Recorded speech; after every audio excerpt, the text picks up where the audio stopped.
Step by Step. 19 Essential Dhamma Talks by Sayadaw Jotika. Talk 8. Observing Anicca from the Six Sense Doors. Sayadaw says that looking at one's own death is insight. Karmic death, the end of a life, cannot be seen. But now there is knowledge, nana, of death. So one can see one's own death in the present. For example, you can now discern with knowledge that a speaking sound, after being heard, no longer exists. If one truly dies, one cannot see it. When many deaths converge together, this becomes what is called the Great Death. If you want to be freed from the Great Death, you must make effort to be freed from the small deaths, that is, from Anicca. These words have profound meaning and correspond to the dependent arising (DA) process. To see and discern these small deaths requires effort, mindfulness, sati, and contemplation with wisdom, panna. After seeing the small deaths, one will see nibbana, which is freedom from the great death. The Buddha taught that anapanna has 16 stages. It is suitable for people practicing in forests and mountains. After establishing samadhi, and as sakkaya ditthi, self-identity view, falls away, one should then contemplate whatever arises at the six sense doors, seeing, hearing, and so forth, as they occur. After samadhi becomes more refined, observe seeing, hearing, and other phenomena in terms of their non-sameness, noting them in detail. If the noting mind becomes so close that it is no longer able to note them as seeing, hearing, and so on, then at that time simply continue with knowing only. How far must one contemplate in satipatthana, that is, contemplation of arising phenomena? One must contemplate until the khandhas disappear in one's knowledge. Some people think that only the lower body or upper body disappears, but this is not correct.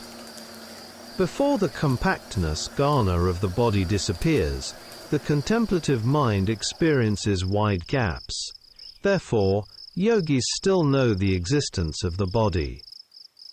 It is like two rows of fences or trees in a garden. When they are far apart, you can see through to the other side. When they are too close together, you cannot see through them.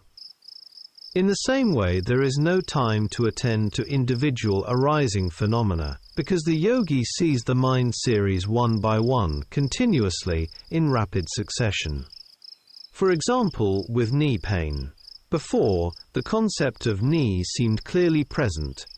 Now one cannot attend to it in that way. The knee seems to have disappeared. People sitting nearby may still see the knee, but in the yogi's mind it has disappeared. This is similar to the nature of jhana, but occurring in a different dimension. Some may think they are floating in the air. Yogis should not take this as real, nor should they open their eyes to check or touch the floor with their hands.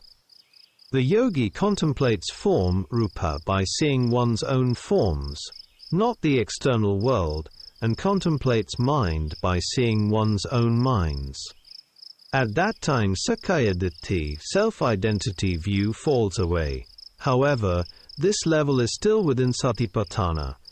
One must then climb to bhavana, satipatthana bhavana.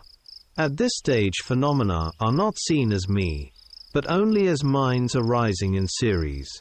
This is the state of a small stream enterer, kulasotapanna, the discernment of mind and matter conditionally. If one discerns this directly, one will never forget this view. Therefore, such a yogi will not fall into woeful existences, ipayas, for one or two lives. This knowledge does not come from books or from others. It comes from direct practice, by using the khandhas themselves, and by establishing sati and samadhi. Let us continue to observe the mind series, whether it is stable or not. Before, we took these khandhas as my khandhas. Now, clinging to self falls away, and there is only seeing phenomena as khandhas. Yesterday I taught the contemplation of the rising and falling of the in-breath and out-breath. When this becomes mature, one sees the rising and falling of the minds that desire to breathe. Regarding painful feelings, one must observe that pains are not the same in every moment. If pain appears continuous and lasts for a long time, it can become unbearable and one may abandon the practice. Only by discerning non-sameness can one see the rising and falling, Anicca.